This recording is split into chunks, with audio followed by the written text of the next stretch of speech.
Hello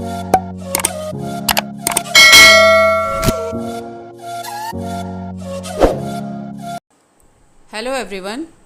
आज हम लोग क्लास 10th के लोकतांत्रिक राजनीति का चौथा चैप्टर जाति, धर्म और लैंगिक मसले का लास्ट पार्ट कंटिन्यू करेंगे। इसके दो पार्ट में हम लोगों ने लैंगिक मसले और धर्म और राजनीति पढ़ा था। आज के इस पार्ट में हम इस लेसन का लास्ट टॉपिक जो है जाति और राजनीति, इसको पढ़ेंगे और आज ये आखिरी पार्ट है। इस वीडियो के लास्ट में आपको इस लेसन से संबंधित कुछ क्वेश्चंस भी मिलेंगे जिन्हें आप अपनी कॉपी में लिखें। आइए हम अपने टॉपिक की तरफ चलते हैं और आज का टॉपिक है हमारा जाति और राजनीति। बच्चों, जाति पर आधारित विभाजन सिर्फ हमारे भारत देश में ही देखने को मिलता है, क्योंकि जो हमारा सामाजिक ढांचा है वो जाति व्यवस्था पर आधारित है। मैं आपको ये बताना चाहूँगी कि भारत में लगभग 5000 जातियाँ हैं और लगभग 9 तरह के धर्म हैं।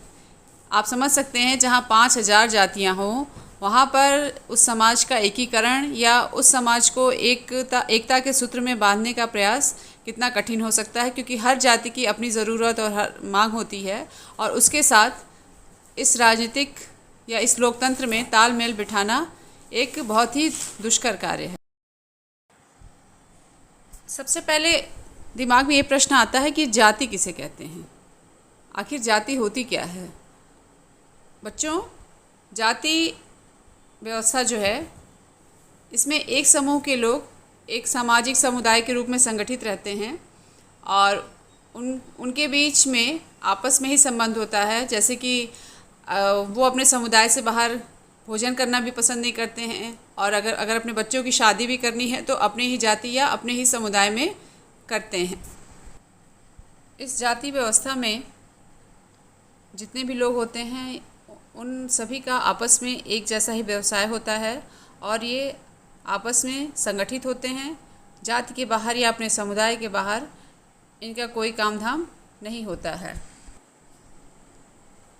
वर्ण व्यवस्था। बच्चों, वर्ण व्यवस्था ये भी भारत में एक सामाजिक विभाजन का आधार है और प्राचीन भारत से ही जो धर्मशास्त्र हैं या जो ग्रंथ हैं उसमें 4 वर्णों का उल्लेख है, जैसे ब्राह्मण, क्षत्रिय, वैश्य और शूद्र, जिसमें ब्राह्मण को सबसे ऊपर माना गया है, उसके बाद क्षत्रिय, फिर वैश्य और फिर शूद्र। शूद्रों को सबसे नीचे रखा गया था और इनका काम था इन तीनों ही वर्णों की सेवा करना। शूद्रों के साथ छुआछूत का व्यवहार भी किया जाता था और एक तरीके से देखा जाए तो ये वर्ण व्यवस्था अस्पृश्यता को बढ़ावा दे रही थी। अस्पृश्यता मतलब छुआछूत या भेदभाव की भावना। बच्चों, अस्पृश्यता ऐसी स्थिति है जिसमें कुछ जातियों को अछूतों के रूप में देखा जाता है और उन्हें उच्च जाति के साथ मिलने की अनुमति नहीं होती है। मतलब उनके साथ पूरा भेदभाव किया जाता है, उनका एक अलग दायरा होता है और वो अपने दायरे से बाहर निकल के उच्च जातियों के समूहों में नहीं जा सकते हैं। यह जाति असमानता का सबसे महत्वपूर्ण उदाहरण है।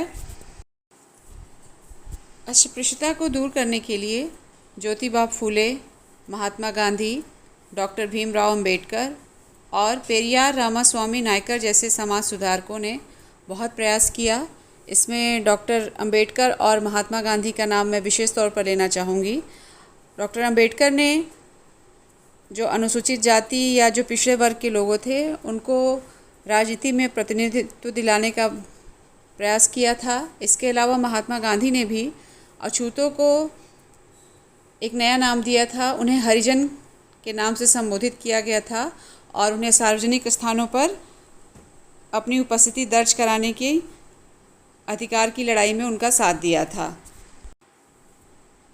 इनके अलावा ज्योतिबा फूले ने भी दलितों के उद्धार के लिए प्रयास किया था और नायकर साहब ने भी जातिगत भेदभाव को दूर करने के लिए कई तरह के सुझाव दिए थे। इस चित्र में आप डॉक्टर अंबेडकर द्वारा एक धरना प्रदर्शन का चित्र है जिसमें पिछड़ा वर्ग संघ की स्थापना की गई है। ये चित्र महात्मा गांधी और डॉक्टर भीमराव अंबेडकर का है। ये दोनों ही समाज सुधारकों ने दलितों के उद्धार के लिए सराहनीय प्रयास किया था। भारतीय संविधान में भी अस्पृश्यता के लिए अनुच्छेद बना हुआ है। अनुच्छेद 17 के अनुसार अस्पृश्यता को दंडनीय अपराध घोषित किया गया है। कोई भी व्यक्ति किसी के साथ छुआछूत की भावना या उसके साथ किसी भी प्रकार का कोई भेदभाव नहीं कर सकता है। यह एक दंडनीय अपराध माना गया है। जैसा कि मैंने बताया कि कुछ महापुरुषों ने, जैसे गांधी जी, आम्बेडकर जी ने अपने प्रयासों से भारत में छुआछूत की भावना का समापन कर दिया था, लेकिन यह भावना पूरी तरीके से समाप्त नहीं हुई है। आर्थिक विकास, शहरीकरण, साक्षरता दर में वृद्धि और शिक्षा का विकास, व्यवसाय चुनने की स्वतंत्रता ने लोगों की मानसिकता में परिवर्तन तो किया है, लेकिन पूरी तरीके से ये परिवर्तन नहीं आया है। अभी भी कुछ जगहों पर ये छुआछूत की भावना विद्यमान ही है। भारतीय संविधान में भी जातिगत भेदभाव पर रोक लगाया गया है, उसके नियम भी बने हुए हैं, लेकिन देखा जाए तो वर्तमान में ये जाति प्रथा पूरी तरीके से समाप्त नहीं हो पाई है। जिन जातियों में पहले से ही पढ़ाई लिखाई का प्रचलन था, वो आज भी उच्च शिक्षा प्राप्त कर रहे हैं, और जिन जातियों को पहले शिक्षा से वंचित रखा जाता था, उनमें से कुछ वर्ग ऐसे हैं जो आज भी शिक्षा से वंचित हैं या उस लेवल को पार करने में अब सफल नहीं हो पाए हैं। हमारा अगला टॉपिक है भारत की सामाजिक और धार्मिक विविधता। ये जातिगत आधार पर विविधता है। आपके सामने मैंने एक ये पिक्चर दिखाया है और इसमें सारी जातियों का अनुपात आपको देखने को मिलेगा। ये ऑरेंज कलर में हिंदू जो लगभग 80.5% हैं, ग्रीन कलर में मुस्लिम हैं जो लगभग 40% हैं, इसके अलावा क्रिश्चियंस 30% ब्लू में, पर्पल में सिख हैं और 1% में आपके अदर्स हैं जिसमें आपके बौद्ध हैं और भी जातियाँ। अभी जब आपने इस पिक्चर को देखा उसमें आपको ये पता चला कि धार्मिक जनगणना में 1961 के बाद हिंदू, जैन और ईसाई समुदाय का हिस्सा कुछ घटा है और मुस्लिम, सिख और बौद्ध समुदाय का हिस्सा थोड़ा सा बढ़ गया है। इसमें एक महत्वपूर्ण बात यह है कि जनगणना में सिर्फ 2 विशिष्ट समूह, अनुसूचित जाति और अनुसूचित जनजाति, अनुसूचित जाति जिसे हम SC कहते हैं, शेड्यूल कास्ट, और अनुसूचित जनजाति, शेड्यूल ट्राइब, इनकी गणना जो है अलग से की जाती है। और ये दोनों बड़े समूह हैं। इनके अंतर्गत ऐसी सैकड़ों ऐसी जातियाँ आती हैं जिनका नाम सरकारी अनुसूची में दर्ज है, और कहा जाता है कि इसी के चलते इन्हें अनुसूचित जाति कहा गया या इनके लिए अनुसूचित शब्द प्रयोग किया गया है। देश में 2011 की जनगणना के बाद अनुसूचित जातियों की संख्या 16.6% और अनुसूचित जनजातियों की संख्या 8.6% है। एक महत्वपूर्ण बात यह है कि जनगणना में अभी तक अन्य पिछड़ा वर्ग यानी OBC की गणना अभी तक नहीं की गई है, लेकिन राष्ट्रीय नमूना सर्वेक्षण 2004-05 के अनुसार ये माना गया है कि इनकी आबादी लगभग 41% है।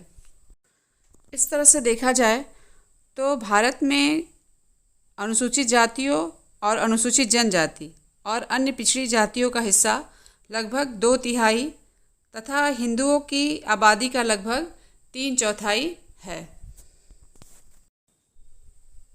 राजनीति में जाति, ये हमारा अगला टॉपिक है। अभी तक हम लोगों ने भारत में सामाजिक और धार्मिक विविधता जातिगत आधार पर देखा था।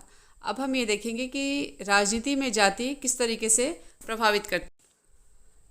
जातिवाद इस मान्यता पर आधारित है कि जाति ही सामाजिक समुदाय के गठन का एकमात्र आधार है। इसके अंतर्गत क्या होता है कि जो एक जाति के लोग होते हैं वो अपना एक सामाजिक समुदाय का निर्माण कर लेते हैं और उन सभी के हित एक जैसे होते हैं। दूसरी जातियों के हितों से उनका कोई मतलब नहीं होता है या एक तरीके से कोई उनका मेल भी नहीं खाता है। राजनीति में जाति के अनेक रूप होते हैं और इसके नकारात्मक और सकारात्मक दोनों ही पहलू हैं। आइए हम इन पर चर्चा करते हैं। बच्चों, जब चुनाव का समय आता है तो आप अपने आसपास भी महसूस करते होंगे कि उस समय जितने भी चुनाव के जो उम्मीदवार होते हैं उनका आना जाना आपके मोहल्ले में या आपके घर पर बहुत बढ़ जाता है। इस समय क्या होता है कि जो उम्मीदवार होते हैं वो ज़्यादातर अपने वोट बैंक के लिए जातिगत मुद्दों को ध्यान में रखते हुए कुछ विशेष जातियों से संपर्क स्थापित करने का प्रयास करते हैं और उन्हें अपने में मिलाने की कोशिश करते हैं ताकि जो विशेष जाति वर्ग है उसका वोट उन्हें मिल जाए। इसके अलावा जब उनकी सरकार बन जाती है तो उसमें भी विभिन्न उन विशेष जातियों और जो कबीले के लोग होते हैं उनको जगह दी जाती है ताकि उनका वोट बैंक बना रहे। कुछ राजनीतिक पार्टियां ऐसी होती हैं जो वोट बैंक के लिए जाति वर्ग के विशेष मुद्दों को उछालती हैं या उनको उकसाती हैं और उस समय वो अपने आप को उन जातियों के मसीहा के रूप में दिखाती हैं, उनकी हर बात को महत्व देती हैं और ये उन्हें ये समझाने का प्रयास करती हैं कि जब उन्हें सत्ता मिल जाएगी या सरकार उनकी होगी तो वो उनके समस्याओं का समाधान करेंगे। एक तरीके से उनके जाति भावनाओं को ये उकसाने का प्रयास करते हैं। ये तो सारे आपके निगेटिव पहलू थे।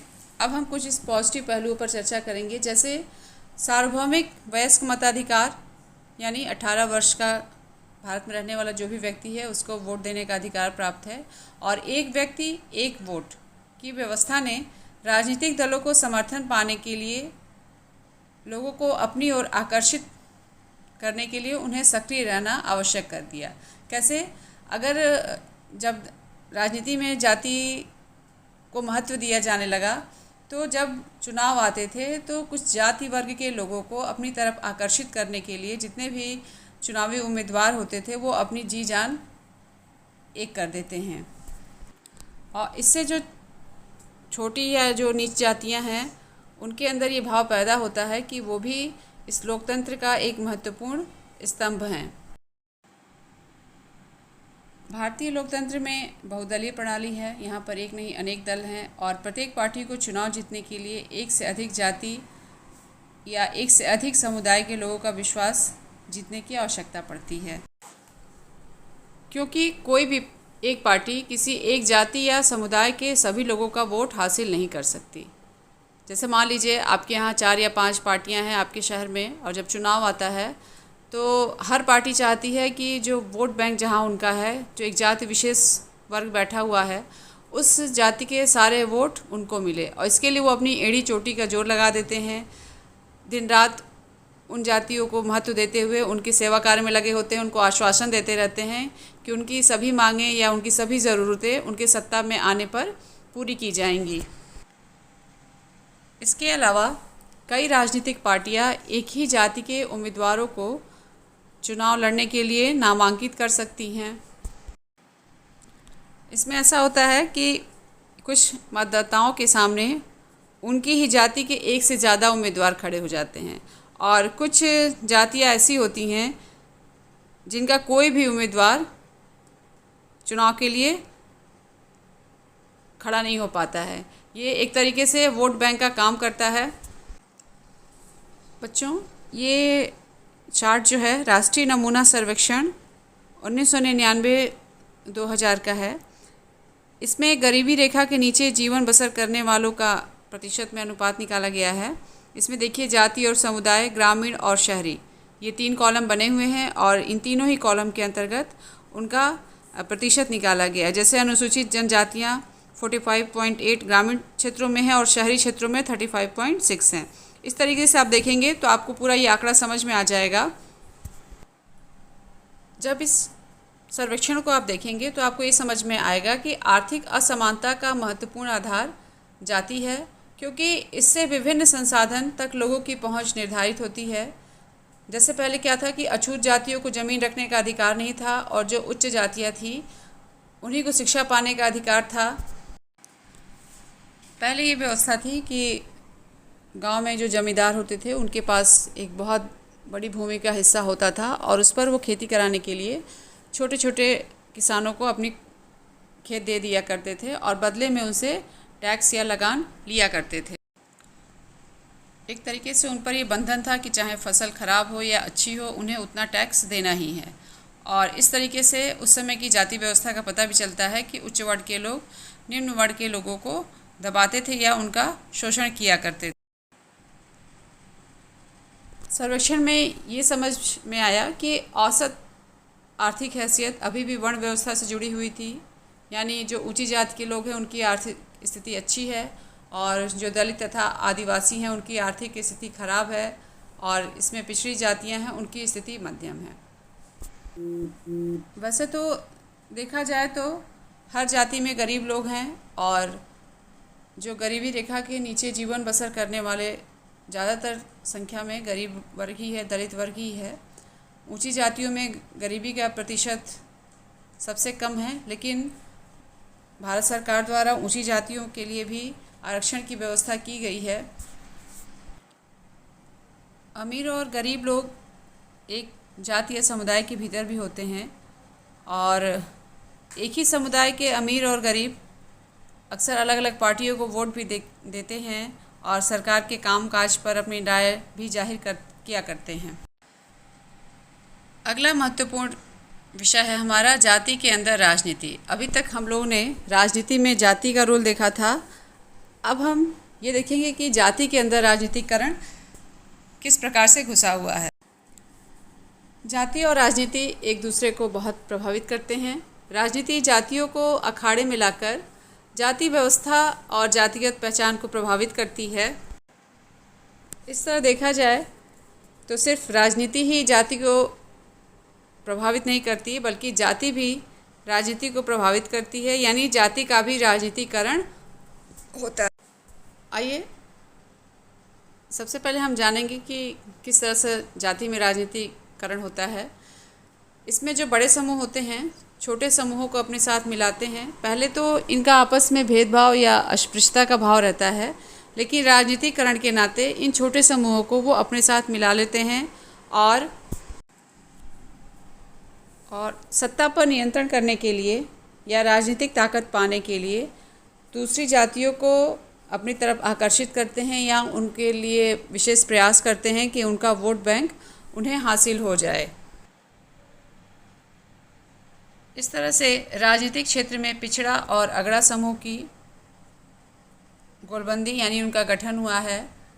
पिछड़ा मीन्स जो पिछड़े जाति से संबंधित है, और जो अगड़ा समूह है जो ऊंची जाति के लोग हैं। एक तरीके से एक गठबंधन तैयार हुआ है, और ये सारे गठबंधन सिर्फ राजनीति के लिए हैं। इस तरह से देखा जाए तो जाति राजनीति में कई तरह की भूमिकाएं निभाती है। जातिगत राजनीति ने दलित और पिछड़ी जातियों के लोगों के लिए सत्ता तक पहुंचने का एक और उनकी निर्णय प्रक्रिया को बेहतर ढंग से प्रभावित किया है। अब पिछड़े जाति के लोग या निचली जातियों के लोगों के अंदर भी ये भावना धीरे धीरे मजबूत होती जा रही है कि लोकतंत्र में चुनाव के लिए या किसी भी दल को अगर अपनी सत्ता बरकरार रखनी है तो उन्हें उनका सहयोग लेना अत्यंत आवश्यक है। कुछ राजनीतिक पार्टियां या कुछ संगठन जो हैं इन जातियों के खिलाफ भेदभाव समाप्त करने और उनके साथ सम्मानजनक व्यवहार करने के लिए उन्हें ज़मीन उपलब्ध कराने और उनकी मांगों को पूरा करने के लिए लगातार आंदोलन भी कर रहे हैं। सिर्फ जाति पर जोर नहीं दिया जा सकता है, यह एक बहुत बड़ा खतरा हो सकती है हमारे लोकतंत्र के लिए। जैसे अभी आपने सांप्रदायिकता के विषय में पढ़ा या धार्मिक भेदभाव के विषय में पढ़ा, तो अगर लोकतंत्र को मजबूत बनाना है तो इन सभी में संतुलन अत्यंत आवश्यक है। बच्चों, इस तरीके से आज आपका ये चैप्टर कंप्लीट हो जाता है। इसके तीनों ही पार्ट्स आज कंप्लीट कर दिए मैंने। अब आपको मैं कुछ प्रश्न दूंगी, आप इन प्रश्नों को इन तीनों ही पार्ट्स को देखकर अपने उत्तर लिखेंगे और अपनी कॉपी को तैयार करेंगे और उसको याद भी करते जाइए ताकि आप जब परीक्षा हो तो आपको कोई दिक्कत ना हो। ये आपके अभ्यास प्रश्न हैं। इसमें मैंने 6 प्रश्न आपको दिए हैं, जिसमें पहला है लैंगिक विभाजन किसे कहते हैं, दूसरा है जनगणना 2011 के अनुसार कुल साक्षरता दर कितने प्रतिशत है, मतलब महिला और पुरुष को मिलाकर। इसके अलावा तीसरा प्रश्न है आपका, समान पारिश्रमिक अधिनियम किस वर्ष पारित किया गया। चौथा है, राजनीति में सांप्रदायिकता के रूप को संक्षेप में स्पष्ट कीजिए। पांचवा प्रश्न है आपका, जाति राजनीति को किस प्रकार प्रभावित करती है। और छठा और आखिरी प्रश्न है, भारत में महिलाएं किस तरीके से भेदभाव का सामना करती हैं, कोई 2 उदाहरण दीजिए।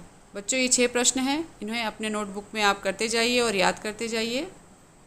Okay, take care, thank you.